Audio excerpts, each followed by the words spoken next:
Assalamualaikum warahmatullahi wabarakatuh. Hai semua, selamat datang ke modul 2 part 2. So dalam modul ni kita akan bincangkan pasal understanding your strengths and weakness. Video yang sebelum ni kita dah bincang pasal establishing career objective, betul tak? So dalam video ni kita akan bincang pasal kekuatan dan kelemahan diri sendiri. So persoalan dia, how can you set the right career goal if you don't even know yourself?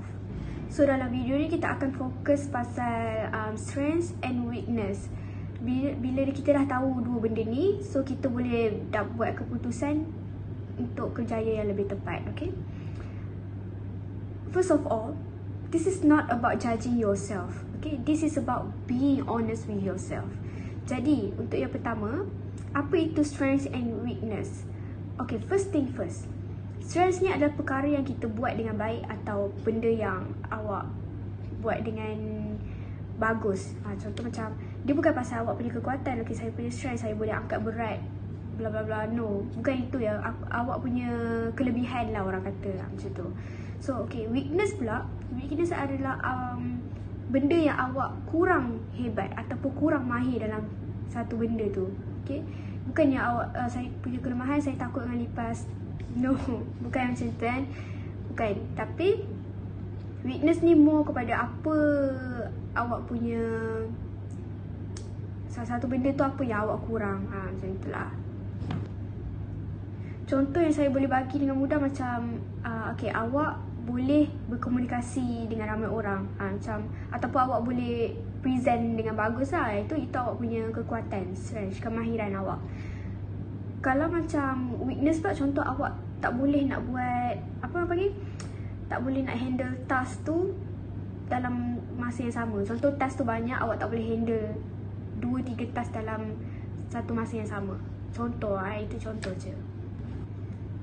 Strength dan weakness ni, awak jangan fikir tak ada orang lain tak ada weakness, awak pula tak ada strength. Tak, bukan macam tu ya. Semua orang ada weakness, semua orang ada strength masing-masing. Tak semua orang macam oh dia ada strength, of course dia tak ada weakness. Tak, okay, tak macam tu. Mungkin dia punya weakness tu awak tak nampak, betul tak? Dia sendiri yang tahu apa weakness dia. So jangan awak fikir macam, oh kau boleh lah, kau mahir benda ni, kau tak, jangan macam tu. Okay, dia memang, mungkin dia memang mahir benda tu, tapi benda yang lain, kemahiran yang lain dia tak ada.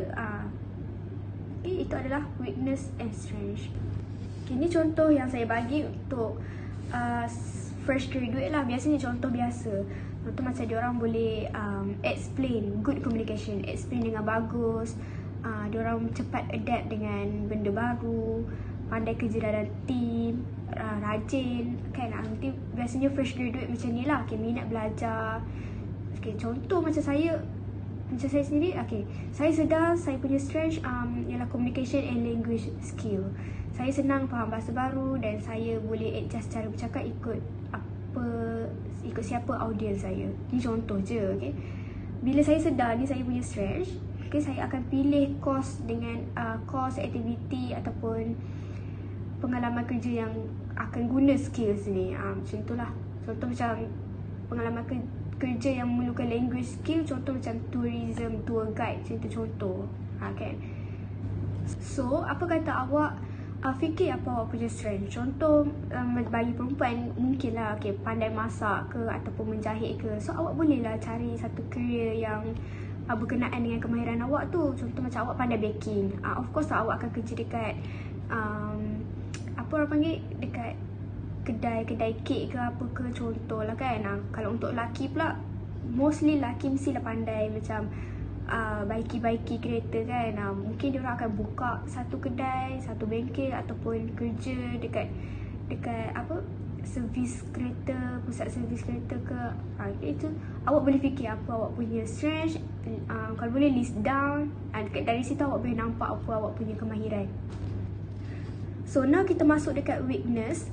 Weakness ni antara weakness yang common, macam tak confident cakap depan orang. Itu common lah, ramai lah. Macam takut nak cakap depan orang ramai kan.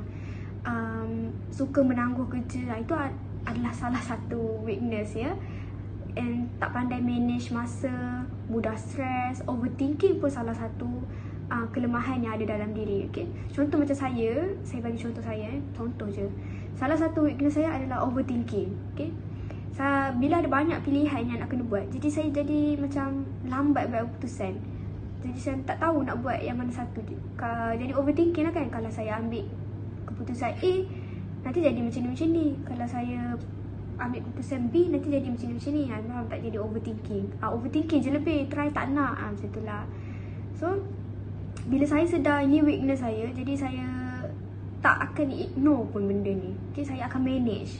Bila saya tahu yang saya ni overthinking, jadi saya akan buat list, buat deadline, ataupun bila nak buat satu keputusan tu, saya akan minta pendapat orang lain, pendapat orang yang lebih berpengalaman supaya saya tak tersilap langkah. Okay, jadi kita akan manage lah kita punya weakness. Untuk hadirin sekalian pula, apa kata awak semua, tulis pula apa awak punya weakness. Macam awak suka menangguh kerja ke, ataupun awak macam tak boleh dengar cakap orang ke. Contoh kan. So, tak apa, tulis je weakness awak. Okay, dari situ awak boleh nampak kalau awak punya weakness ni, awak suka menangguh-nangguh kerja. Jadi awak boleh tengoklah apa yang awak boleh buat untuk menangani benda tu. Okay, it's okay, tulis je apa yang awak rasa weakness awak, yang awak rasa macam awak tak boleh, awak tak confident cakap depan orang ramai ke. It's okay, just list down. Alright, next, some of you mesti tertanya juga kan, why weakness and strength ni is important. Okay, kenapa penting untuk career kita, betul tak? Penting ke nak tahu kelemahan aku? Penting ke nak tahu apa yang aku mahir? Tak, benda ni bagus lah. Benda ni penting untuk kita punya career objective. Sebab apa tau? Sebab bila kita tahu kita punya kemahiran, bila kita tahu kita punya kekuatan, dia boleh bawa kita ke career yang betul. Kalau kita tak tahu kita punya kelemahan dengan kekuatan, macam mana kita nak dapat career yang bagus, betul tak? Kalau kita tahu kita punya kemahiran, kita dapat career yang bagus. Kalau kita tahu kelemahan kita, kita boleh improve kita punya kelemahan. Macam tu. So career planning ni bukan tentang jadi orang lain. Kita tak perlu pun nak ubah diri kita jadi orang lain. Tak. Dia bukan macam tu konsep dia, okay? Dia tentang career planning ni tentang maximize strengths and manage the weakness. Alright? So kita dah tahu kemahiran kita, kita maximizekan lagi kemahiran kita. Bila kita tahu kita punya weakness, kita manage kita punya weakness untuk untuk improve kita punya weakness tu. Okay guys, korang jangan ingat strength and weakness ni semua orang sama tau. Setengah orang, okay, dia ni pandai bercakap, tapi dia ni dia ni kalau nak buat satu benda dalam satu benda yang sama tu, task tu, 2-3 task dalam satu masa yang sama, tak boleh. Macam tu. Jangan fikir macam, oh dia pandai cakap, dia boleh lah semua. Tak, bukan macam tu ya. And korang cuba, macam saya cakap, cuba korang list down apa strength and weakness korang. Tapi jangan tiru kawan. Macam kau apa kau punya weakness? Oh aku tak pandai public speaking. Oh ya ke, aku pun lah tak pandai public speaking. Tak, jangan macam tu, okay? Korang fikir sendiri korang punya weakness, apa korang punya strength. Dari situ dapatlah tahu, oh aku punya kemahiran macam ni, nanti career aku nak macam ni. Macam tu, okay? So, quick recap. Semua orang ada strength and weakness, and setiap orang berbeza-beza ya weakness and strength dia. So, weakness ni tolong tanamkan dalam diri anda. Weakness bukan satu kegagalan. Bukan. Ia bukan benda yang menggagalkan pun. Tak. Okay? Weakness ni benda yang kelemahan dalam diri kita yang kita boleh improve. Okay? So, self awareness bantu career kita jadi lebih jelas. Alright? Strength and weakness, bila kita dah tahu apa kita punya strength and weakness, boleh membantu kita untuk buat career decision yang lebih tepat, insyaAllah. In the next video, kita akan bincang knowing your background.